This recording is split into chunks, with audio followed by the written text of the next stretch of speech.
La crié durante 22 años. Pagué absolutamente todo. Su carrera, su coche, su piso y hasta la fianza del lugar donde iba a celebrar su boda. Entonces, me miró a los ojos y me soltó que su boda había sido ayer, solo para gente especial. Una semana después, me llamó gritando porque el alquiler del piso no se había pagado. Le respondí.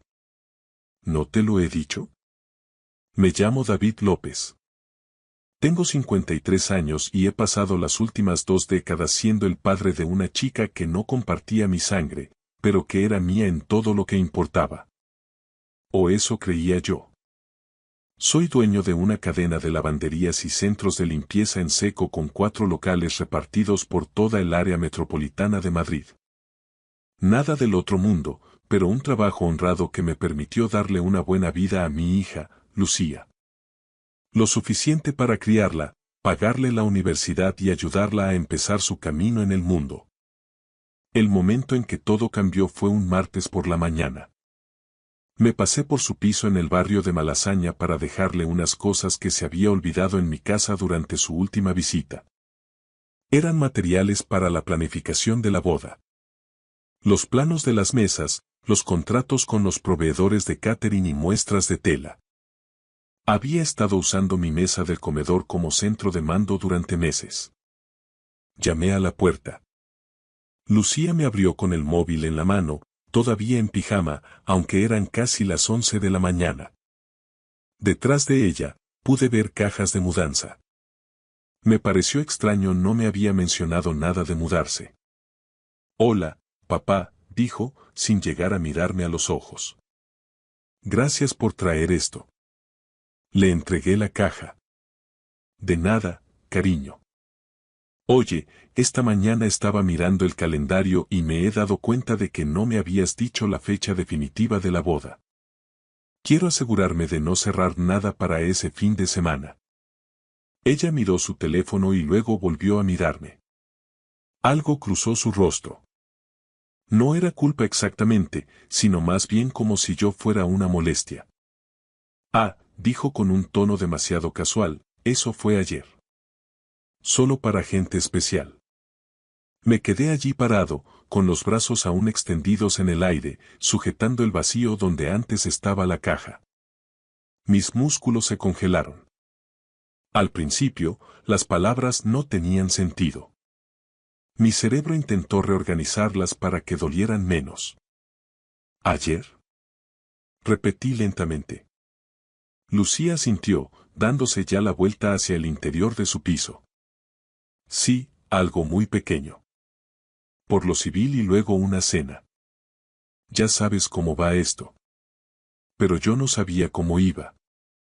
Ya no sabía nada. Gente especial, dije, probando las palabras en mi boca como si fueran cristales rotos. Ella se encogió de hombros con desdén. Fue sobre todo la familia de Álvaro y mamá. No queríamos montar un espectáculo. Por mamá se refería a Elena, la mujer que la abandonó cuando tenía 6 años. La mujer que se perdió cada cumpleaños, cada festival del colegio y cada tutoría durante 15 años. Esa mamá recibió una invitación. Yo no. Quise gritar. Quise exigir una explicación. Quise preguntarle cómo podía borrarme de su vida de forma tan absoluta. Pero su postura, la forma en que ya me daba la espalda y su impaciencia, me dijeron que ya había tomado su decisión. Cualquier cosa que yo dijera sería solo ruido para ella. Así que hice algo que no había hecho nunca. No dije nada. Ya veo, logré articular con voz plana. Lucía me miró un segundo, quizá notando algo extraño en esas 2 palabras, pero su móvil vibró y cualquier momento que pudiéramos haber tenido se evaporó. Tengo que coger esto, dijo, retrocediendo hacia el interior. Gracias otra vez por las cosas, papá. La puerta se cerró. Sin portazos. Solo se cerró, como si yo fuera un repartidor de Amazon que acababa de completar su tarea. Caminé hacia mi furgoneta, me subí y me quedé allí sentado mucho tiempo. No lloré. No golpeé el volante. Solo me quedé mirando el salpicadero y sentí como algo fundamental se quebraba dentro de mí. 22 años siendo padre y ni siquiera sabía que mi hija se había casado. Aquella noche, me senté en mi despacho y abrí el portátil. Busqué la carpeta donde guardaba todos los registros financieros de Lucía. Los pagos del alquiler, las tasas de la universidad, el seguro del coche y el depósito del salón de bodas que pagué el mes pasado. 3.000 euros. Por una boda a la que no fui invitado. Me quedé mirando los números durante mucho tiempo. Luego abrí un documento nuevo y lo titulé Plan de cierre de cuentas. Si yo no era lo suficientemente especial para ser testigo de su boda, quizá tampoco lo fuera para seguir financiando su vida. Era hora de descubrir qué significaba realmente ser especial para Lucía, y hora de que ella aprendiera lo que se siente al valerse por sí misma. A la mañana siguiente no llamé a Lucía ni le envié ningún mensaje. Por primera vez en 22 años, dejé que el silencio llenara el espacio entre nosotros. Ella no se dio cuenta. O quizás sí, pero no le importó. Mi teléfono no sonó. Fui a trabajar como siempre. Revisé mis 4 lavanderías, miré la contabilidad y atendí llamadas de proveedores. Pero entre tarea y tarea, no podía dejar de mirar aquella hoja de cálculo. Los números eran abrumadores cuando los veías todos juntos. El alquiler de su piso en el centro. 1.400 euros al mes. Llevaba pagándolo 3 años. La cuota de su coche. 350 euros mensuales. El vehículo estaba a mi nombre. El seguro médico privado a través de mi empresa. 75 euros al mes. Sus préstamos estudiantiles. Liquidé el saldo total el año pasado, 15.000 euros, pensando que la estaba ayudando a empezar su vida sin deudas. Luego estaban las cosas más pequeñas. La factura del móvil, Netflix, la suscripción premium a ese software de diseño que necesitaba para el trabajo, 50 euros al mes, el gimnasio e incluso su suscripción de comida a domicilio. Lo había puesto todo en cargo automático hacía años, cuando me hacía sentir bien apoyarla, cuando pensaba que estaba construyendo un vínculo. Resulta que solo estaba financiando la vida de alguien mientras ella construía su futuro alrededor de personas que importaban más. Mi socio, Carlos, notó que estaba distraído. Estábamos en la oficina del local principal repasando las proyecciones trimestrales. ¿Estás bien, David?, preguntó dejando su café. Llevas 10 minutos mirando esa pantalla. Carlos era un buen hombre. Llevaba 15 años trabajando conmigo. Conocía a Lucía y la había visto crecer. Lucía se ha casado, dije sin emoción. Su cara se iluminó. Hombre, enhorabuena. ¿Cuándo es el convite? ¿Fue ayer, o antes de ayer? No estuve allí. No me invitaron. Su sonrisa desapareció. ¿Qué?, preguntó incrédulo. Me dijo que era solo para gente especial, añadí. Él me miró procesando la información. David, tú has criado a esa chica. Eres el único padre que ha tenido. Al parecer, no soy lo suficientemente especial, giré el portátil hacia él. He estado pagando cada céntimo de su vida. Todo. Y acabo de descubrir que para ella valgo menos que una madre que la abandonó hace 20 años. Carlos miró la hoja de cálculo con la mandíbula apretada. ¿Qué vas a hacer?, preguntó. Voy a parar. Todo. Hoy mismo. Él levantó las cejas. Es un movimiento muy fuerte, David. Ella movió ficha primero, dije con calma. Solo respondo a la realidad que ella ha creado. Si no soy lo suficientemente familia para su boda, no soy lo suficientemente familia para subvencionar su estilo de vida. Carlos asintió lentamente. No puedo culparte, pero prepárate. En cuanto el dinero deje de fluir, se dará cuenta muy rápido. Cuento con ello, sentencié. Esa tarde empecé el proceso. Primero llamé a mi gestoría y eliminé a Lucía del seguro médico de la empresa con efecto inmediato. Luego entré en mi banca online y cancelé la transferencia del alquiler programada para la semana que viene. Detuve la domiciliación de la cuota del coche y la saqué del contrato familiar de telefonía. Una a una, corté todas las cuerdas financieras que nos unían. Mi dedo dudó sobre el último botón. El que cancelaba su acceso a la tarjeta de crédito vinculada a mi cuenta que le di para emergencias. Tenía unos 1.500 euros cargados en ese momento. Hice clic. Hecho. Me recliné en la silla sin sentir satisfacción ni ira. Solo una certeza fría y mecánica de que estaba haciendo lo correcto. Lucía quería definir quién era especial. Perfecto. Ahora aprendería lo que pasa cuando no lo eres. Pasó una semana desde la boda a la que no fui invitado. El domingo por la mañana, Lucía y Álvaro organizaron un almuerzo de celebración. Me enteré porque la tía de Álvaro, una tal Pilar, me etiquetó por error en una foto de Instagram antes de borrar la etiqueta rápidamente. Pero el daño ya estaba hecho. El restaurante se llamaba El Huerto Urbano, uno de esos sitios modernos de comida ecológica en el centro, con ladrillo visto y mimosas a precio de oro. En la foto, Lucía presidía una mesa larga. Álvaro a su lado, ambos radiantes. Había unas 20 personas a su alrededor. La familia de él, amigos que no reconocí y allí, 3 asientos más allá, estaba Elena, mi exmujer. Llevaba el pelo impecable, manicura recién hecha y un vestido que parecía carísimo, interpretando a la perfección el papel de madre de la novia. Esa maternidad se acabó cuando Lucía tenía 6 años porque, según sus propias palabras en los papeles del divorcio, ser madre no era su vocación. Amplié otra foto que alguien había subido. Álvaro estaba de pie, con la copa levantada, haciendo un brindis. El pie de foto decía: por la familia que siempre creyó en nosotros. Yo creí en Lucía cuando quiso dejar la carrera en segundo. Creí en ella cuando cambió de especialidad 3 veces. Creí en ella cuando aceptó ese trabajo mal pagado de marketing en lugar del puesto en una corporación para el que yo le había conseguido la entrevista. Y Elena. Elena enviaba una tarjeta de cumpleaños quizá una vez cada 3 años. Pero ella fue invitada al almuerzo. Ella se sentó en esa mesa, disfrutando de la celebración y fingiendo que había estado allí todo el tiempo.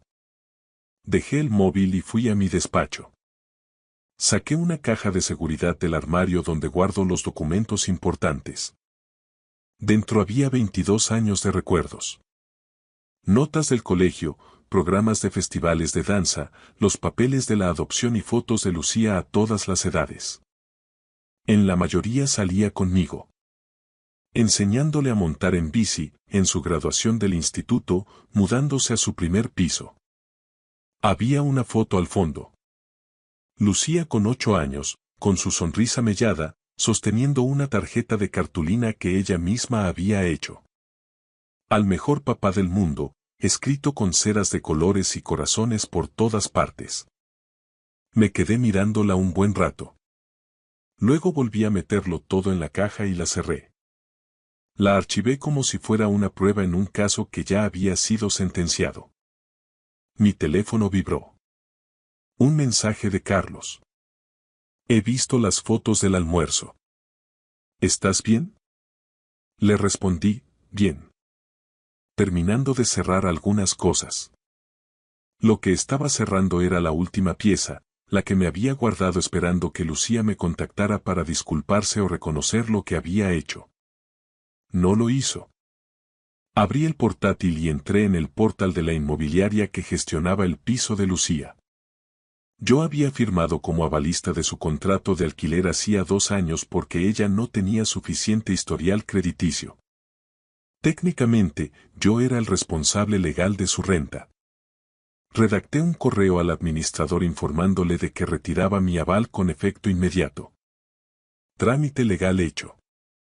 Ahora tendrían que pedirle a Álvaro que avalara o Lucía tendría que buscar otro sitio. Después, abrí los archivos de los locales comerciales que alquilo para mis lavanderías. 3 de ellos se gestionaban a través de la firma de Álvaro, Inmuebles Hopper. El propio Álvaro se había encargado de 2 de esas transacciones. Llamé a la agente principal con la que trabajaba allí, una mujer llamada Lucía. ¡Qué ironía! David, qué alegría oírte. ¿En qué puedo ayudarte?, dijo ella. Mira, Lucía, estoy considerando consolidar mis propiedades. Es posible que traslade algunos locales.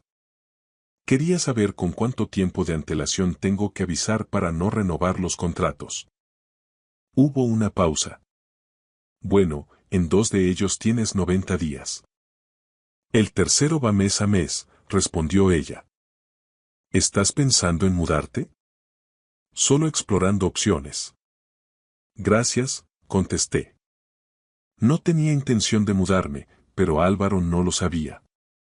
Y cuando esos contratos vencieran dentro de 3 meses, tomaría mi decisión basándome en cómo manejar a Lucía las próximas semanas. Familia que siempre creyó en nosotros. Muy bien, veamos cuánto creen cuando los cimientos empiecen a tambalearse. Lucía tardó 5 días en darse cuenta. 5 días de silencio absoluto antes de que mi teléfono por fin mostrara su nombre en pantalla. Estaba en mi lavandería principal reponiendo las máquinas de cambio cuando vibró en mi bolsillo. Lo miré, dejé que sonara 2 veces más y entonces respondí. David López, dígame. Papá. La voz de Lucía sonaba estresada. Oye, esto. He estado intentando localizarte. Ah, sí. Seguí metiendo monedas de 1 euro en la máquina. No he visto ninguna llamada perdida. Bueno, te envié unos mensajes. No había respondido a los mensajes. Uno era un meme sobre el matrimonio. Otro preguntaba si podía recomendarle una buena tintorería para los trajes de Álvaro. Como si no hubiera pasado nada. ¿Qué puedo hacer por ti, Lucía?, pregunté con tono profesional, distante. Vale. Mira, está pasando algo raro. El recibo del alquiler ha sido devuelto. El casero me ha enviado un correo muy borde sobre recargos por demora y he mirado mi cuenta y el dinero simplemente no está. ¿Ha pasado algo con la transferencia? No ha pasado nada con la transferencia, dije con calma. Es que he dejado de hacerlas. Silencio al otro lado. ¿Cómo que has dejado de hacerlas?, preguntó. Exactamente eso. Ya no voy a pagar tu alquiler. ¿Pero por qué? Papá, no entiendo nada. ¿He hecho algo? La pregunta era tan absurda que casi me río. ¿Qué si había hecho algo? Como si excluirme de su boda fuera un simple despiste. Lucía, dije manteniendo la voz firme, te casaste hace semana y media. No me lo dijiste. No me invitaste. Dijiste que era solo para gente especial. He pensado mucho en esa frase y he decidido que, si no soy lo suficientemente especial para formar parte de los momentos importantes de tu vida, tampoco lo soy para financiarlos. Dios mío. Su voz se volvió defensiva. ¿Hablas en serio? Me estás castigando por lo de la boda. No te estoy castigando. Estoy ajustando mis compromisos financieros para que reflejen la relación que realmente tenemos, no la que yo pensaba que teníamos. Esto es una locura, empezó a gritar. Estás siendo un mezquino. ¿Mezquino? Repetí. Interesante elección de palabras. Dime, Lucía, ¿cuánto es tu alquiler? 1.400. Ya lo sabes. ¿Y el coche? 350. ¿Y el seguro médico? Ella dudó. No sé. 200, quizá. No lo sabes, dije en voz baja, porque nunca has tenido que pensarlo. Me he encargado de todo durante tanto tiempo que ni siquiera sabes cuánto cuesta tu propia vida. Eso va a cambiar. Papá, por favor, su voz se quebró un poco, cambiando de táctica. Álvaro y yo estamos muy apretados ahora mismo. La boda costó más de lo previsto y él está esperando una comisión importante que no llegará hasta el mes que viene. No podemos pagar el alquiler y todo lo demás ahora. Es una lástima. Tendréis que buscar una solución. ¿No puedes cubrirlo solo esta vez? Te lo devolveré. Esa frase. Te lo devolveré. Me la había dicho 100 veces a lo largo de los años. Jamás cumplió ni una sola vez. No, Lucía. No puedo. No puedes o no quieres. Espetó ella. Ambas cosas, cerré la máquina de cambio y eché la llave. Tú elegiste quién era tu familia. Ahora yo elijo la mía. Esto es increíble. ¿De verdad vas a hacer esto por una boda? Esto no es por una boda, mi voz endureció. Esto es por 22 años siendo tu padre y descubrir que no significaron nada. Me borraste, Lucía. No te sorprendas si yo dejo de aparecer. Oí un sollozo ahogado. Ninguno de los dos habló. Luego ella dijo con voz gélida. Vale. Ya nos las arreglaremos solos. No te necesitamos. Me alegra oírlo, respondí. Entonces esto no debería ser un problema. Colgué antes de que pudiera replicar. 10 días después de cortar los pagos, Lucía volvió a llamar. Esta vez yo estaba cenando en una cafetería de barrio, de esas con mesas de madera y café que nunca deja de rellenarse. Vi su nombre y casi no respondo, pero la curiosidad pudo conmigo. Dime, Lucía, dije su nombre, sin cariño ni nada por el estilo. Papá, su voz estaba tensa, al límite, el alquiler y la cuota de la universidad ya están fuera de plazo. ¿Se te ha olvidado hacer el traspaso? Había estado esperando este momento. ¿No te lo dije? Pregunté con calma, tomando un sorbo de café. Te dije que daba un paso atrás. Ya tuvimos esta conversación. Ya no cubro tus gastos. Pero. Pensé que solo estabas enfadado. Pensé que te enfriaría así. Enfriarme. Dejé la taza con cuidado. Esto no es un enfado, Lucía. Es claridad. Me dejaste muy claro qué lugar ocupo en tu vida. Estoy respondiendo en consecuencia. Papá, por favor. Su voz oscilaba entre el pánico y la rabia. El casero amenaza con el desahucio. La universidad ha bloqueado mi matrícula. Ni siquiera puedo inscribirme en las asignaturas del próximo semestre. La comisión de Álvaro sigue sin llegar. Nos estamos hundiendo. Parece una situación difícil, dije con tono neutro. ¿Qué vas a hacer al respecto? ¿Qué voy a? Se detuvo para recomponerse. ¿Puedes ayudarnos solo esta vez? Buscaremos una solución para más adelante, pero ahora mismo necesitamos. No. ¿Qué? No, Lucía. No puedo ayudarte. No puedes o no quieres. Saltó ella. Ambas cosas. Tienes un marido. Tienes a tu madre. Tienes a toda esa gente especial que era lo bastante importante como para ser testigo de tu boda. Quizá alguno de ellos pueda ayudarte. Oí su respiración agitada. Esto es de locos. ¿Estás dispuesto a dejar que pierda mi piso y me echen de la carrera por una boda? Yo no te estoy haciendo nada, mi voz se volvió de acero. Las consecuencias que afrontas son el resultado natural de tus propias decisiones. Tú elegiste excluirme. Tú elegiste fingir que yo no importaba. Ahora estás eligiendo enfrentarte a la vida sin mi apoyo financiero. Son tus elecciones, no las mías. No puedo creer que seas tan frío. Y yo no podía creer que te casaras sin decírmelo. Supongo que ambos estamos aprendiendo cosas nuevas el uno del otro. Se quedó callada un momento. Luego, con voz baja y amarga, soltó. Mamá tenía razón sobre ti. Dijo que acabarías usando el dinero para controlarme. Eso dolió. Elena seguía envenenando el pozo después de tantos años. Tu madre, dije lentamente, no ha aportado ni un solo euro a tu vida en 18 años. No tiene ni idea de lo que he hecho por ti ni por qué. Y si crees su versión de los hechos por encima de 2 décadas en las que yo he estado ahí, entonces no tenemos nada más de qué hablar. Vale, dijo Lucía con la voz rota. Vale, ya lo solucionaremos sin ti. No te preocupes. No lo haré, concluí. Colgué. Me quedé allí sentado mientras mi café se enfriaba y sentí un cambio definitivo en mi interior. No fue arrepentimiento ni satisfacción, solo una silenciosa sensación de final.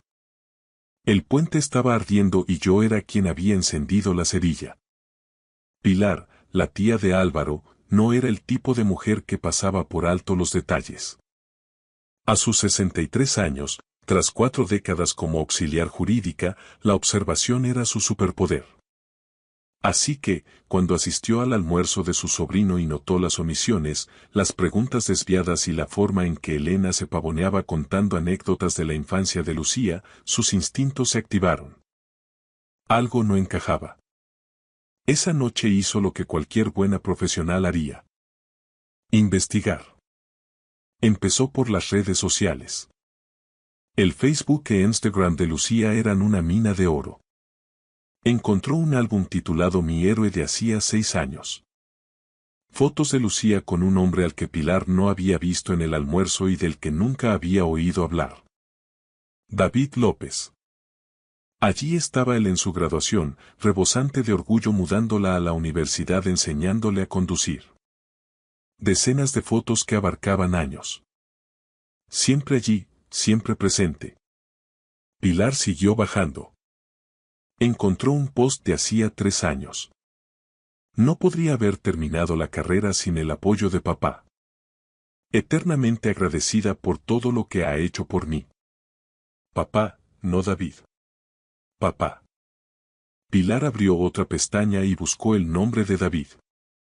Encontró su negocio, Lavanderías López, con 4 locales y una reputación sólida. Luego encontró algo más. Un recibo publicado en un grupo comunitario agradeciendo a David su generosa donación a un fondo de becas. 15.000 euros donados en nombre de Lucía. Se reclinó en su silla. Las piezas encajaban. Este hombre había criado a Lucía, pagado su educación, apoyado su vida durante años y no estuvo en la boda, ni en el almuerzo, ni fue mencionado ni una sola vez. Pilar cogió el teléfono y llamó a su hermano, el padre de Álvaro. Gerardo, dijo cuando él respondió, necesito preguntarte algo sobre la boda de Álvaro. ¿Quién pagó exactamente todo esto? Bueno, Gerardo dudó, Álvaro y Lucía cubrieron la mayor parte. Creo que la madre de Lucía ayudó con algunos costes. ¿Por qué? ¿David López aportó algo? ¿Quién es ese? Gerardo, dijo Pilar con tono sombrío, acabo de pasar una hora revisando las redes de Lucía. David López crió a esa chica. Es su padre adoptivo. Pagó su universidad, su coche, su vida. E incluso pagó la fianza del sitio de la boda. 3.000 euros. Gerardo se quedó mudo. Pero Álvaro dijo que el padre de Lucía no estaba en su vida. Dijo que. Dijo mal. O Lucía le mintió. De cualquier forma, hay un hombre que dio 20 años de su vida por esa chica y ella lo ha borrado por completo. Álvaro necesita saber con qué clase de persona se ha casado. ¿Está segura? Tengo las pruebas delante de mí. Fotos, posts, mensajes de agradecimiento. Está todo aquí, Gerardo. Esa chica ha cortado al hombre que la crió para reemplazarlo por una mujer que la abandonó de niña.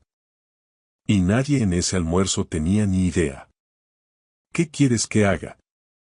Cuéntale la verdad a Álvaro, dijo Pilar con firmeza, antes de que se meta más a fondo. ¿Por qué si Lucía puede hacerle esto al hombre que la crió, qué será capaz de hacerle a tu hijo? Álvaro estaba sentado frente a su padre y su tía Pilar en el salón de sus padres. Sobre la mesa de centro había una carpeta con capturas de pantalla y fotos de David López y Lucía a lo largo de los años. Esto no tiene sentido, decía Álvaro pasando las hojas. Lucía me dijo que su padre se fue cuando era pequeña. Que su madre la crió casi sola. Pilar se inclinó hacia adelante. Álvaro, tu mujer te ha mentido. David López adoptó a Lucía cuando tenía 2 años. La crió y lo pagó todo. Su educación, su coche, su piso.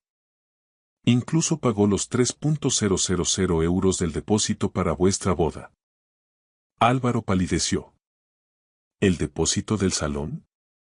Pero Lucía dijo que eso lo cubrió su madre. Elena no ha aportado un céntimo a la vida de Lucía en casi 20 años, dijo Pilar mostrándole otra captura. Mira esto. Un post de Lucía de hace 3 años agradeciendo a David que pagara sus préstamos de estudiante. 15.000 euros. Álvaro, a ese hombre es a quien habéis excluido de vuestra boda. Álvaro se levantó bruscamente y empezó a caminar de un lado a otro. Ella dijo que sería algo íntimo. Solo familia inmediata. Y que David no era familia inmediata. La voz de Pilar fue afilada. El hombre que la crió no era familia inmediata, pero una mujer que la abandonó sí lo era. Gerardo, el padre de Álvaro, habló en voz baja. Hijo, tienes que entender lo que esto significa. Si Lucía puede reescribir la historia de esta manera, si puede borrar a la persona que se lo dio todo, ¿qué más te puede estar ocultando? Álvaro se detuvo, pasándose las manos por el pelo. Tengo que hablar con ella. Antes de que lo hagas, dijo Pilar levantándose, deberías saber algo más. David es dueño de varios locales comerciales. 3 de ellos los gestionas tú a través de tu firma. Son vuestras cuentas más grandes, Álvaro. Y, por lo que entiendo, esos contratos vencen pronto. A Álvaro se le cayó el alma a los pies. ¿Estás diciendo que podría cancelarlos? Digo, añadió Pilar con cuidado, que el hombre al que tú y tu mujer habéis despreciado en el día más importante de su vida resulta que tiene una influencia significativa en tu carrera. Y ahora mismo, tiene todos los motivos del mundo para llevarse su negocio a otra parte. Álvaro volvió a sentarse pesadamente. Su boda, su matrimonio y su carrera se sentían de repente como si estuvieran construidos sobre arena. ¿Qué hago?, preguntó en un susurro. Pilar puso una mano en su hombro. Averigua con quién te has casado realmente, Álvaro. Y luego decide si es alguien con quien quieres construir una vida. Esa noche, Álvaro llegó a casa y encontró a Lucía en la mesa de la cocina, con el portátil abierto y visiblemente estresada. Había facturas por todas partes. Avisos de alquiler, extractos bancarios, deudas de tarjetas. Tenemos que hablar, dijo Álvaro con voz plana. Lucía levantó la vista. Ahora no, Álvaro. Estoy intentando ver cómo vamos a pagar el alquiler. Mi padre todavía no ha hecho la transferencia. No le llames así, interrumpió Álvaro. Lucía parpadeó. ¿Qué? A David. No le llames papá después de lo que le has hecho. Su rostro cambió, volviéndose defensivo. ¿De qué estás hablando? Álvaro sacó su teléfono y le mostró la foto que Pilar le había enviado.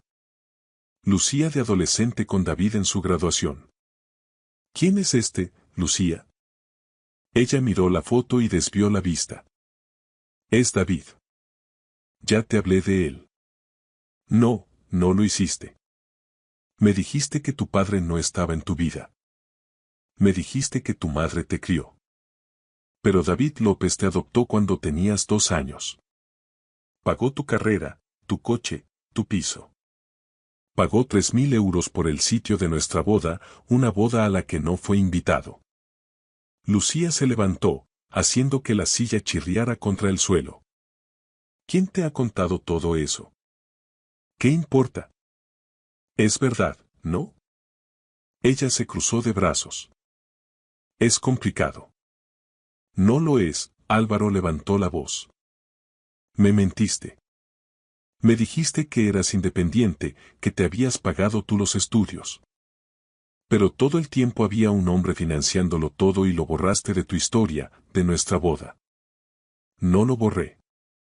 Simplemente. Nos distanciamos. Lucía, hay fotos tuyas de hace 2 años llamándolo el mejor padre del mundo. Eso no es distanciarse. Eso es deliberado. Ella se dio la vuelta, mirando por la ventana de la cocina. No lo entiendes. Mi madre de verdad, quería estar en mi boda. Era importante para ella. Y David. Siempre era tan controlador con el dinero, siempre haciéndome sentir que le debía algo. ¿Controlador? La risa de Álvaro fue amarga. Lucía, lo pagaba todo y, al parecer, nunca pidió nada a cambio. Eso no es ser controlador. Eso es ser un padre. Y lo has desechado como si fuera nada. Lucía se giró, con lágrimas en los ojos. ¿Y qué? ¿Ahora estás de su lado? Estoy intentando saber con quién me he casado, dijo Álvaro con amargura, porque la mujer que yo creía conocer no sería capaz de hacerle eso a David. Me pregunto qué más me habrás ocultado. No he mentido. Basta, Álvaro levantó la mano. Para allá. Necesito tiempo para pensar. Me voy a quedar en casa de mis padres esta noche. Álvaro, por favor. ¿Tienes idea de lo que has hecho? Preguntó él con la voz quebrada. David no es un tipo cualquiera al que puedas ignorar. Es el cliente más importante de mi empresa. 3 locales, Lucía. 3 de nuestras cuentas más valiosas. ¿Y sabes qué pasará cuando esos contratos venzan en 2 meses? Se los va a llevar. ¿Por qué iba a hacer negocios con la empresa del hombre que se casó con su hija malagradecida? El rostro de Lucía se quedó blanco. Él no haría eso. ¿Por qué no? Lo has echado de tu boda. Me dijiste que no importaba. Pues enhorabuena, ahora te va a demostrar cuánto importa realmente. Álvaro cogió las llaves del mostrador. Vendré mañana a por más cosas. Hasta entonces, busca cómo vas a pagar el alquiler tú sola, porque yo he terminado de cargar con alguien que cree que la lealtad es opcional. La puerta se cerró tras él y Lucía se quedó sola en la cocina, rodeada de facturas impagadas y los restos de la vida que creía estar construyendo. 3 semanas después de que Álvaro se marchara, Lucía recibió un sobre. No tenía remitente, pero el nombre del bufete de abogados grabado en la esquina le dijo todo lo que necesitaba saber. Dentro había 2 documentos. El primero era una notificación de demanda de anulación matrimonial. Álvaro buscaba disolver el matrimonio por vicio en el consentimiento por engaño, alegando que ella había ocultado información material sobre su dependencia financiera y sus relaciones familiares antes de la boda. El segundo documento era peor. Era una carta de requerimiento formal del abogado de David. Los invitados a la boda que habían hecho regalos, 14 de ellos, habían sido contactados por el equipo legal de David. Se les había informado de las circunstancias reales. Que David había pagado los estudios de Lucía, su vivienda y la fianza de la boda mientras era excluido deliberadamente de la ceremonia. La carta detallaba que varios invitados sentían ahora que sus regalos fueron entregados bajo falsas pretensiones. 7 de ellos exigían la devolución de sus regalos o el valor de los mismos. La lista sumaba un total de 1.800 euros. A Lucía le temblaban las manos. No tenía 4.000 euros. Apenas tenía 400 euros. Su teléfono sonó. Era su madre, Elena. ¿Has recibido una carta de un abogado? Preguntó Elena con voz tensa. ¿Tú también? Me amenazan con una demanda por difamación si sigo haciendo declaraciones falsas sobre David. Al parecer, alguien ha documentado todo lo que he dicho sobre que él era controlador y manipulador.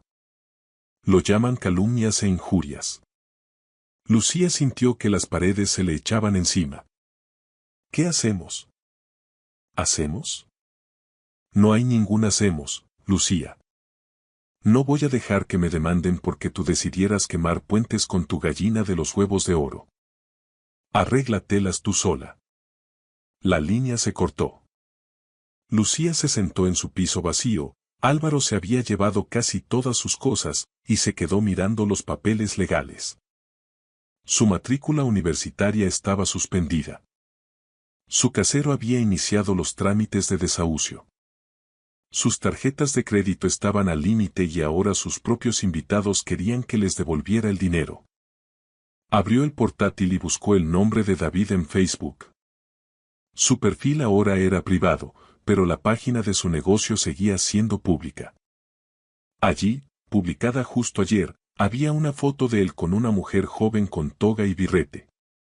El pie de foto decía: orgulloso de apoyar a otra estudiante brillante a través del Fondo de Becas López. Felicidades, Sara, por tu título de enfermería. Los comentarios estaban llenos de elogios. La gente agradecía a David su generosidad por apoyar a estudiantes que valoraban el esfuerzo y la familia. Lucía sintió que algo se rompía definitivamente en su interior. Él había pasado página. Había encontrado una hija nueva a la que apoyar, una que sí lo apreciaba. Mientras ella estaba en un piso que no podía pagar, rodeada de facturas que no podía cubrir y viendo cómo su vida colapsaba, abrió un mensaje nuevo para David. Escribió: lo siento. Se quedó mirando la pantalla 10 minutos y luego lo borró.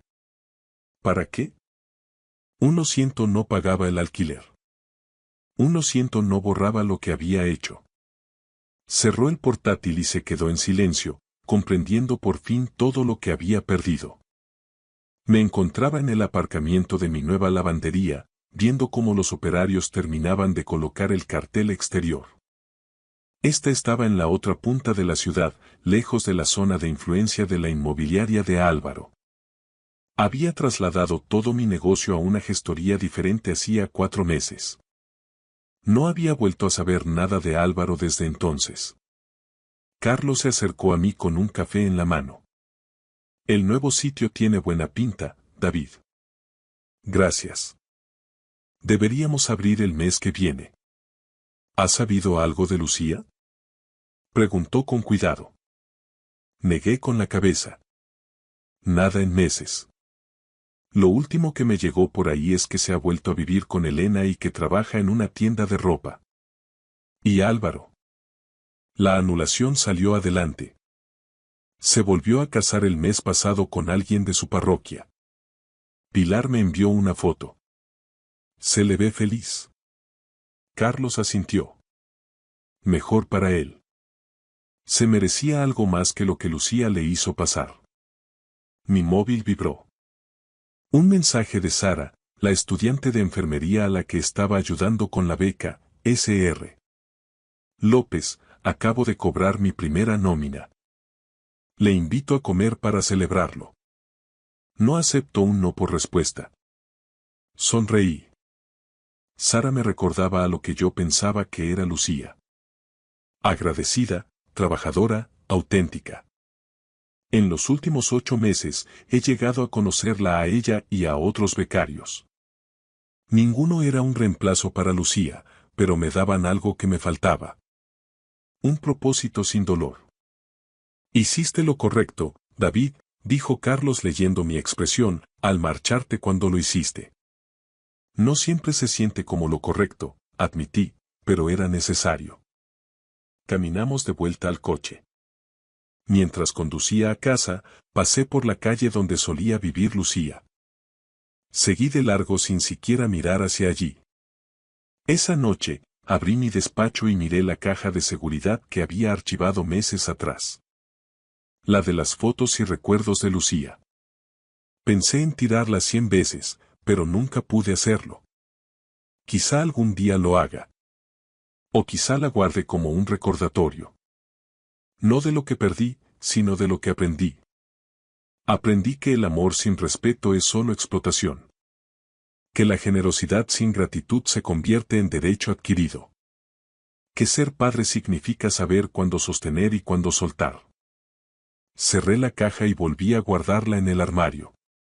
Luego abrí mi correo y confirmé mi asistencia a la cena del fondo de becas del próximo mes. 20 estudiantes este año. 20 chicos que entendían el valor de lo que recibían. La vida seguía adelante. Y yo con ella. Gracias por escuchar mi historia hasta el final. Si resonó contigo, dale like, escribe en los comentarios qué fue lo que más te tocó y no olvides decir de dónde eres. Suscríbete al canal, vienen muchas más historias. En el salón parroquial de la iglesia, mi hijastro se puso de pie con la cara roja de furia y gritó. Él me arruinó la vida. Yo no levanté la voz. Simplemente deslicé una carpeta de cartulina color paja sobre la mesa plegable. La habitación se quedó en un silencio sepulcral. Soy Diego, tengo 57 años. Nací y crecí en el sur de Sevilla. He pasado la mayor parte de mi vida adulta transportando mercancías para una empresa de logística, haciendo rutas nocturnas y madrugadas en la carretera. Es el tipo de trabajo donde las manos se te quedan secas y se te agrietan por mucho que te eches crema. No soy un hombre ostentoso. Nunca lo he sido. Me gusta el café solo, mi furgoneta limpia y mis facturas pagadas al día. Soy el tipo que aparece cuando se estropea el termo o cuando alguien necesita que lo lleven a algún sitio a las 2 de la mañana. Durante mucho tiempo, eso fue suficiente. El salón parroquial olía a guiso de carne y a café que llevaba demasiado tiempo en la cafetera. Había platos de cartón y tenedores de plástico. El hijo de alguien había derramado un poco de refresco cerca del perchero. Podía oír el zumbido suave de los viejos ventiladores de techo, a pesar de que era enero y hacía un frío que pelaba fuera. El invierno en Sevilla tiene una forma de meterse en los huesos, ese tipo de frío húmedo que te hace sentir más viejo de lo que eres. Hugo, mi hijastro, estaba de pie a unos 3 metros de mí, con los hombros cuadrados como si quisiera pelear.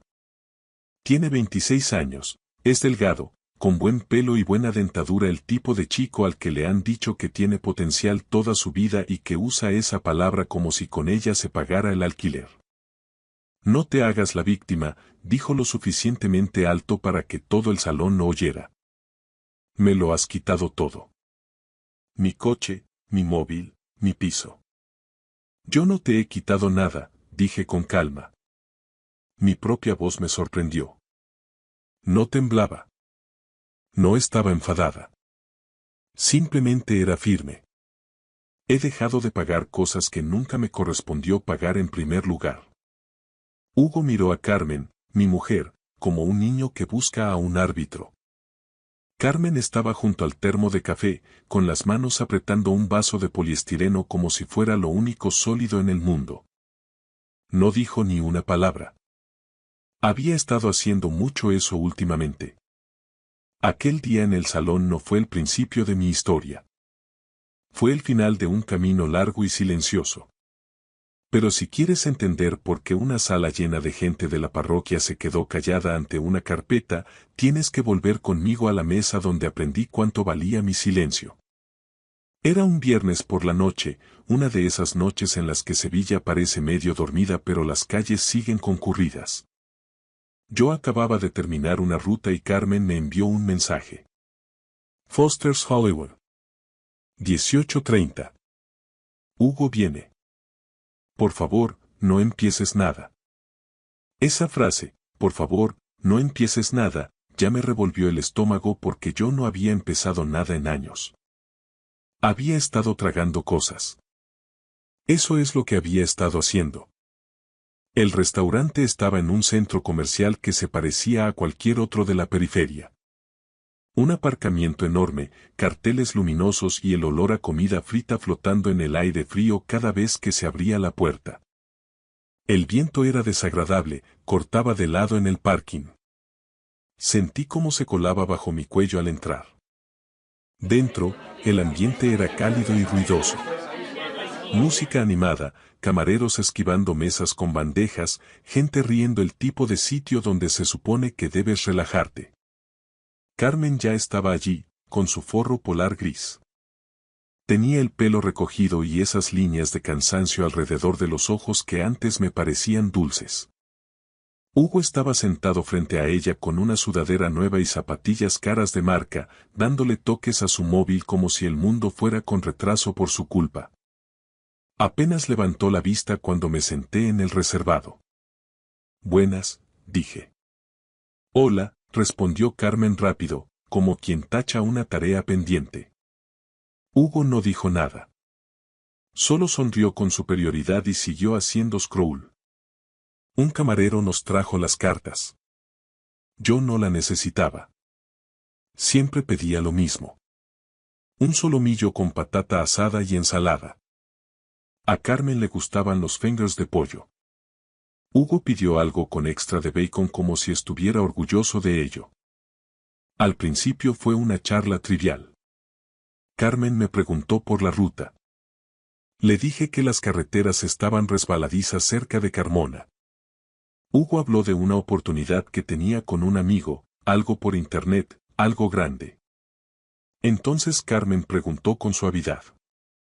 ¿Has sabido algo de tu padre esta semana?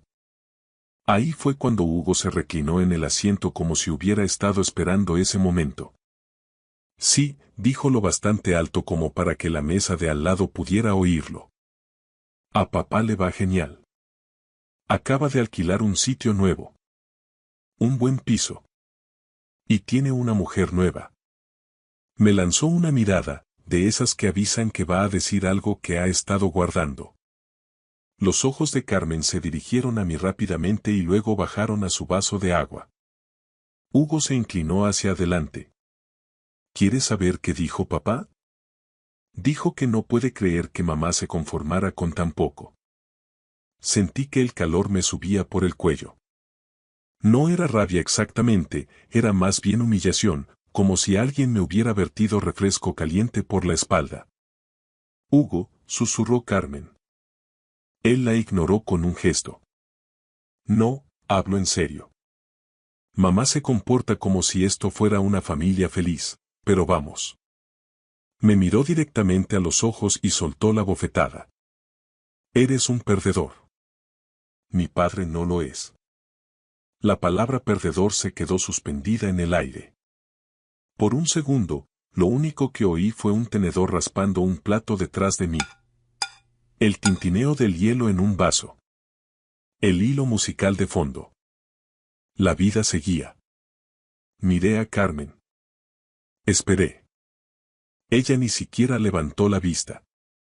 Se quedó mirando su vaso de agua como si contuviera las instrucciones de qué hacer. Ese silencio, el de ella, dolió más que las palabras de Hugo. Podría haber explotado en ese momento. Podría haberme levantado y haberme ido. Podría haber dicho algo hiriente. Pero no lo hice porque había pasado años siendo el hombre que mantenía la calma. El hombre que absorbía los golpes para que todos los demás pudieran seguir sonriendo. Así que hice lo que siempre hacía. Me quedé en silencio. Cogí la carta como si me hiciera falta. Respiré hondo por la nariz. Me dije a mí mismo. No montes una escena. No les des una razón para que te pinten como el malo. Hugo sonrió como si hubiera ganado. Carmen finalmente murmuró. Venga, vamos a comer. Y yo asentí, como si no me acabaran de destripar en un reservado bajo luces de neón. Pero por dentro, algo cambió. No de forma dramática como en una película, sino más bien como un tornillo que se afloja. Algo que había estado manteniendo todo unido empezó a ceder silenciosamente. Al salir, el viento nos golpeó de nuevo en el aparcamiento. Carmen caminaba delante, con los brazos cruzados con fuerza. Hugo abrió su coche, un sedán de modelo reciente con llantas brillantes que trataba como si fuera un trofeo. El mismo coche por el que yo había firmado porque él tenía el crédito destrozado. El mismo coche que yo aseguraba. El mismo coche que yo veía cómo conducía sin importarle si se averiaba o no. Ni siquiera me dio las buenas noches. Simplemente entró y salió quemando rueda como si las normas no fueran con él. Carmen subió a mi camioneta. Mi vieja Silverado estaba limpia, no era lujosa, pero era sólida. Yo la mantenía así. La cabina olía a café y a un ligero toque de aceite de motor. Mi vida en dos matices. Condujimos en silencio durante unos kilómetros. La calefacción soplaba aire caliente sobre mis manos en el volante. Finalmente, Carmen dijo: ha pasado por mucho. Solté un suspiro. Yo también. Ella no respondió. En un semáforo en rojo, la miré. ¿Crees que estuvo bien? ¿Lo que dijo? Ella miró fijamente hacia adelante, con la mandíbula apretada. Diego, por favor. Estoy cansada. No quiero pelear. Ese era su don. El silencio. Siempre silencio cuando importaba. Volví a mirar a la carretera. El semáforo cambió. Seguimos conduciendo. Cuando llegamos a casa, fui a la cocina y me quedé mirando el montón de correos sobre la encimera. El recibo de la luz, cupones del supermercado, una oferta de tarjeta de crédito Vida Normal. Nada en ese montón parecía una traición, pero así es como se sentía. Carmen se fue al dormitorio sin decir una palabra más. La puerta hizo un clic suave al cerrarse. Me quedé allí solo en la cocina con el zumbido del frigorífico y el leve ruido de la tele en el salón. Un meteorólogo hablando sobre la bajada de temperaturas. El sonido era constante, casi relajante. Y en ese sonido constante, finalmente admití algo que llevaba años esquivando. No solo me estaban faltando al respeto. Me estaban utilizando. Porque Hugo no me llamó perdedor de la nada. Me llamó así porque sabía que yo lo aguantaría. Porque sabía que yo seguiría pagando lo que mantenía su vida cómoda. Porque había visto a su madre mirar hacia otro lado cada vez que él cruzaba una línea. Y había aprendido que no había consecuencias. No de verdad. Esa noche, después de que Carmen se durmiera, abrí el cajón del pequeño escritorio del pasillo. El cajón de los papeles importantes. Hacía meses que no lo tocaba. Dentro había títulos, tarjetas de seguros, recibos que no podía tirar porque una parte de mí todavía creía que alguien, algún día, diría: vaya, Diego, realmente hiciste mucho. Saqué la carpeta del coche de Hugo. Mi nombre en los papeles, mi firma en el préstamo, mi responsabilidad. Me senté en la mesa de la cocina con esa carpeta y la casa en silencio a mi alrededor. Mis manos no temblaban. Estaban firmes. Y por primera vez en mucho tiempo, no me sentí como un perdedor.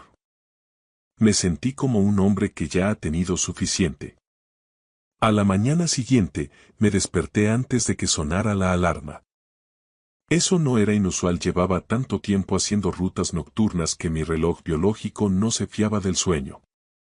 Pero esta vez no me di la vuelta para mirar el móvil buscando llamadas perdidas o mensajes de Hugo. Me quedé tumbado, escuchando la casa. El termo de los radiadores crujió con un quejido sordo. En algún lugar de la calle, una furgoneta arrancó y se alejó traqueteando. La respiración de Carmen era acompasada a mi lado, de espaldas a mí. Me levanté en silencio y fui a la cocina. El suelo estaba frío bajo mis pies. Me serví una taza de café, solo, como siempre, y me senté a la mesa donde la noche anterior había desplegado el papeleo de Hugo. La luz del día hacía que todo pareciera más claro, menos dramático y más honesto. No estaba enfadado, y eso me sorprendió. Lo que sentía era algo parecido a la claridad, esa que tienes después de un viaje largo por la autopista cuando finalmente ves la señal de la salida que estabas esperando. Abrí la carpeta de nuevo. Título del coche. Mi nombre, limpio y claro. Seguro del coche. Mi dirección, mi número de póliza. Plan de datos del móvil. Cuenta familiar, 5 líneas a mi nombre, pagándolas todas. Contrato del trastero. Mi firma, mi cuenta bancaria. Contrato de alquiler del piso. Anexo de avalista, yo como firmante, la parte responsable. No era una sola cosa grande. Era una muerte por 1000 pequeñas domiciliaciones bancarias mensuales. Recordé los últimos años. Las excusas siempre habían sonado razonables en su momento. Solo hasta que se recupere, solo hasta que mejore su historial crediticio, solo hasta que las cosas se calmen. Nunca se calmaban. Sobre las 10, me puse la chaqueta y conduje hasta el bar de la Hermandad. El aparcamiento estaba medio vacío, con restos de suciedad acumulada en las esquinas. Dentro, olía a café cerrado y a producto de limpieza de suelos. El camarero me saludó con la cabeza. Le hice un gesto de que no quería nada y me senté en una mesa cerca de la ventana. Mateo llegó unos minutos después, con su caminar lento pero firme. Camionero jubilado, pelo blanco cortado al ras y manos como bloques de hormigón. Había sido enlace sindical cuando yo entré en la empresa, el tipo de hombre que podía silenciar una sala solo con aclararse la garganta. Tienes una cara de perros, dijo, dejándose caer en la silla frente a mí. Me siento mejor de lo que parezco, respondí. Levantó una ceja. Eso es nuevo. Le conté lo de la cena, lo de la palabra perdedor, lo de Carmen mirando su vaso de agua como si fuera más seguro que mirarme a mí. Mateo no me interrumpió. Escuchaba con los dedos entrelazados alrededor de su taza. Cuando terminé, asintió una vez. ¿Sabes por qué dolió tanto? Porque era verdad, dije medio en broma. No, sentenció. Porque tú mismo le enseñaste que podía decírtelo. Eso me dio de lleno. Bajé la vista a mis manos. No quiero que todo salte por los aires. Mateo se inclinó hacia atrás. Diego, no estás hablando de hacer saltar nada. Estás hablando de salirte tú de la zona de impacto. Exhalé con fuerza. Si dejo de pagar sus cosas, se va a pegar un mamporro tremendo. Mateo me sostuvo la mirada. No lo estás castigando. Estás dejando de encubrirlo. Hay una gran diferencia entre ser cruel y negarte a mantener cómodo a alguien mientras te falta al respeto. Dejé que esa idea reposara un momento. ¿Y qué hay de Carmen? Pregunté. Mateo se encogió de hombros. Ella tendrá que decidir si su silencio es lealtad o cobardía. Durante el camino de vuelta a casa, sus palabras se quedaron grabadas en mi mente. Dejar de encubrirlo. Eso es lo que sentía. Como si hubiera estado tapando grietas que necesitaban ser vistas. Ese día no hice nada impulsivo. Eso era importante para mí. Nada de movimientos viscerales ni llamadas dramáticas. Fui al supermercado, llené el depósito de la furgoneta, volví a casa y doblé la colada como si fuera un sábado cualquiera. Carmen me observaba con cuidado, como si presintiera que algo había cambiado pero no quisiera preguntar. Esa noche, ella dijo. Has estado muy callado. Casi me río. Callado. ¡Qué ironía! He estado pensando, dije. Ella asintió. Sobre lo de anoche. Sobre muchas noches, añadí. Sobre de que soy responsable y de que no. Su mandíbula se tensó. Diego, por favor, no empieces a complicar más las cosas. Hugo ya lo está pasando bastante mal. La miré, pero la miré de verdad. Yo también. Ella abrió la boca, luego la cerró. Silencio otra vez. Me fui a la cama temprano, aunque el sueño no llegó fácilmente. El domingo por la mañana me senté de nuevo a la mesa de la cocina con un bloc de notas y empecé a escribir. No como una lista de agravios, sino como una lista de tareas. Fechas, números de cuenta, qué servicios requerían preaviso, qué firmas hacían falta, que era decisión mía. No estaba enfadado. Estaba siendo meticuloso. Le envié un mensaje a Hugo. Solo uno. Hola. A partir del mes que viene, dejaré de cubrir el seguro del coche y el plan del móvil. Te daré las fechas exactas para que puedas hacer el cambio de titularidad. Esto no es una pelea, solo un aviso. No respondió de inmediato. Envié otro mensaje a Carmen, poniéndola en copia. Estoy marcando unos límites en cuanto a las finanzas. Necesito que sepas que esto no va de control. Va de respeto.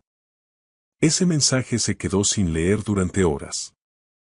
Por la tarde, Hugo finalmente contestó. ¿Vas en serio? Escribí, sí. Aparecieron los 3 puntitos de escribiendo, desaparecieron, volvieron a aparecer. Vaya, supongo que ya sé en qué lugar me tienes. Me quedé mirando la pantalla, esperando la habitual punzada de culpa. No llegó. En su lugar, sentí algo sólido asentarse en mi pecho. No era alivio exactamente, sino coherencia. Mis actos se alineaban por fin con lo que llevaba años tragándome. Esa noche, Carmen lo intentó una vez más. Estás exagerando, dijo desde el umbral del dormitorio. Él no lo dijo con esa intención. Yo no levanté la vista mientras me ataba las botas. Dijo exactamente lo que quería decir. Ella se cruzó de brazos. Vas a dejar en evidencia a esta familia. Me puse en pie. No, voy a dejar de fingir. Me miró como si estuviera viendo a un extraño. Quizás lo era. Cuando salí para mi ruta nocturna, el aire exterior era cortante y limpio. Respiré hondo antes de subir a la furgoneta. La luz de cortesía se encendió y luego se apagó. Mientras arrancaba, el móvil vibró. Un mensaje de Hugo. Si haces esto, no esperes que mamá te perdone. Lo leí una vez y luego puse el móvil boca abajo en el posavasos. Por primera vez en años, conducía hacia la noche sin cargar con el peso de otra persona. Y sabía en el fondo que, una vez que dejara de pagar por la ilusión, la verdad iba a empezar a gritar. El lunes amaneció gris y silencioso, una de esas mañanas de invierno en las que el cielo parece no haberse decidido todavía. Dormí unas pocas horas después de mi ruta y me desperté con el sonido de Carmen moviéndose por la casa, abriendo y cerrando armarios con un poco más de fuerza de la necesaria. Yo no dije nada, y ella tampoco. Al mediodía, ya estaba de vuelta en la mesa de la cocina con mi bloc de notas. Lo había consultado con la almohada, le había dado 1000 vueltas en la cabeza y ahora era el momento de pasar a la parte aburrida, la que de verdad importa. Esto no iba de venganza, iba de procedimiento. La primera llamada fue a la compañía de seguros. Llevaba con ellos más de 20 años, lo suficiente para que la mujer que me atendió reconociera mi nombre. Diego, ¿qué puedo hacer por usted hoy? Me preguntó. Necesito dar de baja un vehículo de mi póliza, dije, con efecto a partir del próximo ciclo de facturación. También necesitaré una confirmación por escrito por correo electrónico. Sin problemas, respondió ella. Solo para confirmar, es el sedán de 2020. Ese mismo, confirmé. Ella hizo una pausa. Ese vehículo lo conduce actualmente su hijastro. Se lo notificaré, respondí yo. Muy bien, dijo con tono profesional. Está usted en todo su derecho. Esa frase, está usted en su derecho, se sintió como una mano de apoyo en mi hombro.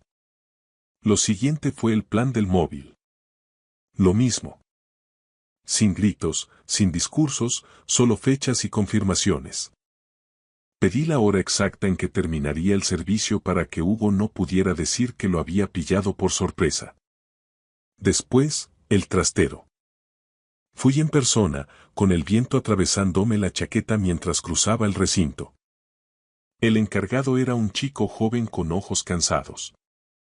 Le enseñé mi DNI y el contrato.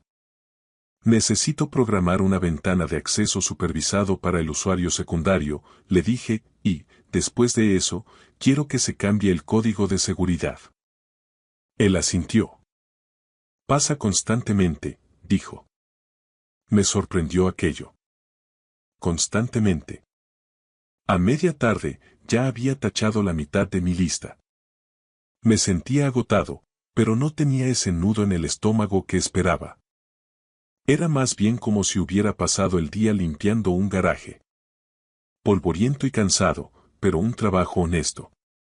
Hugo finalmente llamó sobre las 4. ¿Pero qué narices es esto? Soltó bruscamente. Mi compañía de seguros me acaba de enviar un correo. Te dije que te avisaría, respondí. Me estás fastidiando, dijo él. Sabes que necesito el coche para ir a trabajar. Necesito seguro para conducirlo. Esa parte ya no me corresponde a mí, le aclaré. Lo haces para castigarme, me espetó. Me eché hacia atrás en la silla y me quedé mirando una marca en la pared de la cocina. Lo hago porque he terminado de pagar cosas por las que se me falta al respeto. Hubo un silencio. Luego él soltó una carcajada seca y amarga. Vaya, así que de verdad vas a morir en esa trinchera. No, dije yo. Tú elegiste esa trinchera cuando me llamaste perdedor. Soltó un juramento y colgó. Me quedé allí sentado un momento, con el móvil todavía en la mano y el corazón latiendo más fuerte de lo que me gustaba.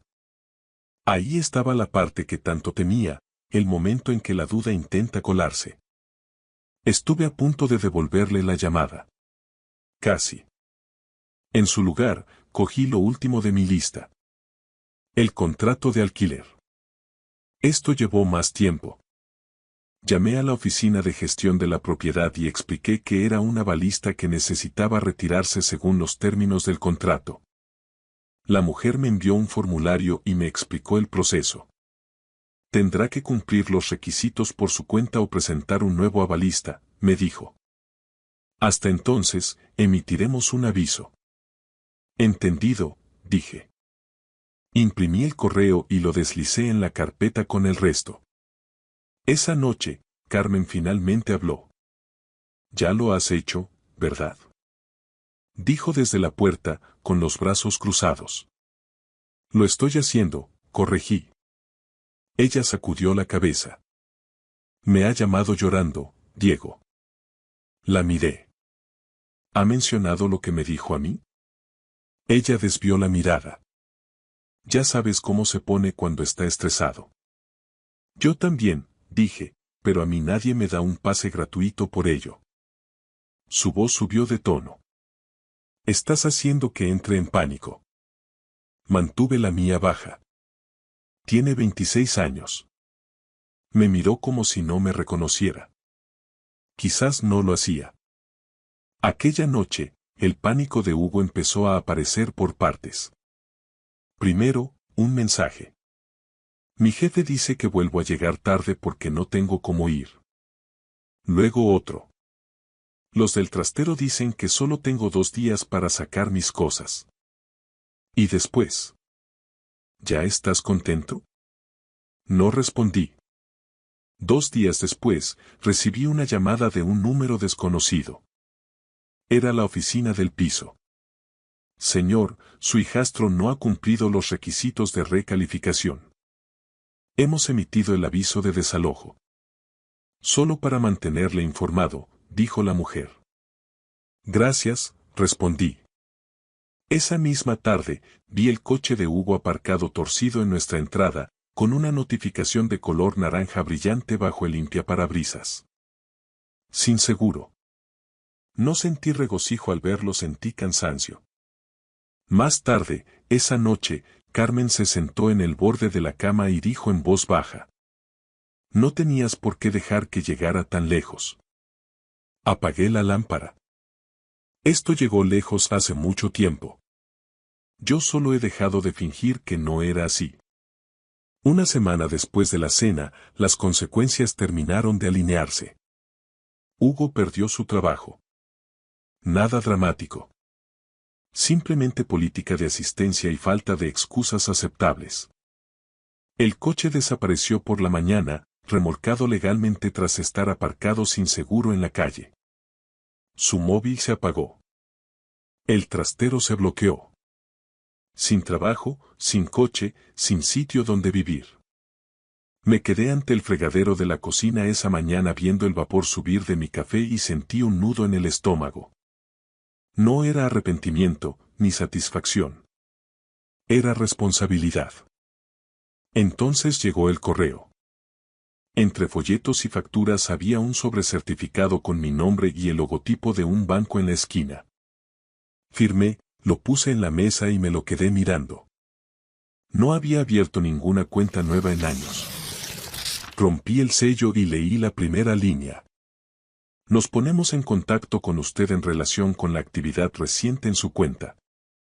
Se me heló el pecho porque, fuera lo que Hugo había perdido esa semana, tenía el presentimiento de que estaba a punto de descubrir algo peor. Él no había sido el único que estaba usando mi nombre como si fuera el suyo. Al abrir la carta del banco, sentí un frío gélido. No era solo una notificación, era un estado de cuenta de una tarjeta de crédito que yo no recordaba haber solicitado. Una tarjeta con mi nombre, vinculada a mi dirección, pero con cargos que yo jamás habría hecho. Suscripciones a servicios de apuestas online, facturas de restaurantes de lujo en Marbella y pagos en tiendas de ropa de diseño. La deuda ascendía a más de 8.000 euros. Hugo no solo se había aprovechado de mi generosidad, había robado mi identidad. Había usado mis datos de los papeles que yo guardaba en casa para abrir una línea de crédito a mis espaldas. Esa tarde, el aire en casa estaba tan cargado que se podía cortar con un cuchillo. Carmen estaba en el salón cuando entré con la carta en la mano. Se la puse delante. «Dime que no sabías nada de esto», dije. Mi voz era apenas un susurro, pero vibraba con una furia que nunca antes había sentido. Ella leyó el papel. Sus manos empezaron a temblar. Él me dijo que era para una inversión. Que te lo devolvería todo antes de que te dieras cuenta. ¿Inversión? Me reí, una risa amarga que me dolió en la garganta. Carmen, esto es un delito. Es un fraude bancario. En ese momento, la puerta principal se abrió de golpe. Era Hugo. Se veía desaliñado, con ojeras profundas y la ropa arrugada. Ya no quedaba rastro del chico arrogante del Foster's Hollywood. «Me han echado del piso», gritó nada más entrar.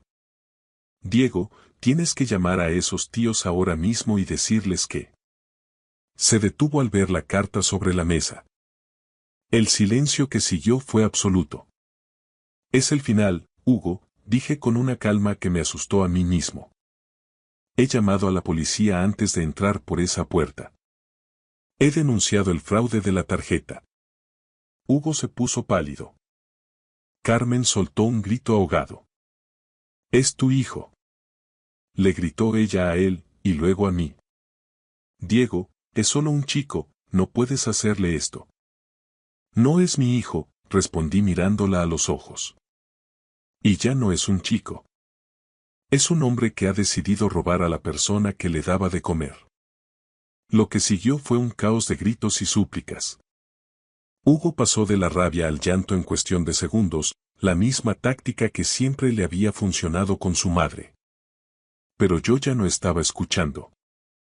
Recogí mis cosas en una maleta pequeña. No necesitaba mucho. Mi dignidad pesaba más que cualquier ropa que pudiera llevarme. «Me voy», dije mientras me ponía la chaqueta. He alquilado una habitación cerca de la nave de logística. Los abogados se encargarán del resto. La casa está a mi nombre, Carmen.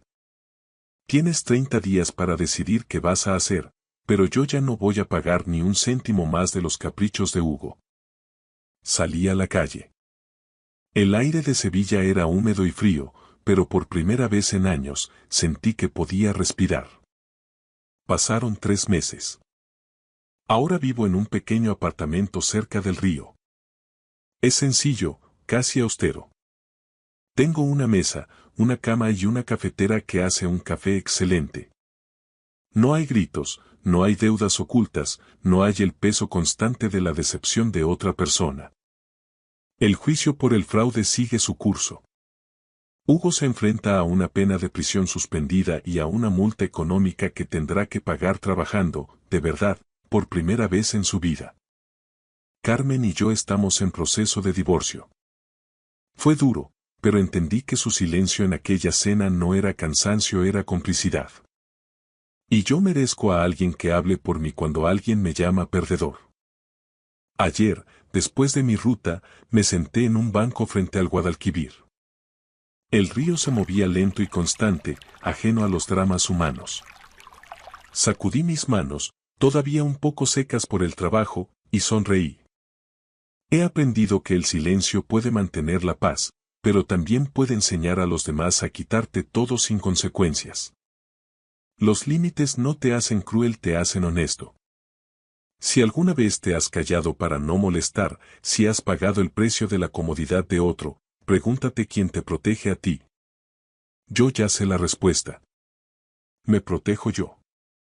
Y eso es lo que me hace un ganador. Gracias por escuchar mi historia hasta el final. Si resonó contigo, dale like, escribe en los comentarios qué fue lo que más te tocó y no olvides decir de dónde eres. Suscríbete al canal, vienen muchas más historias.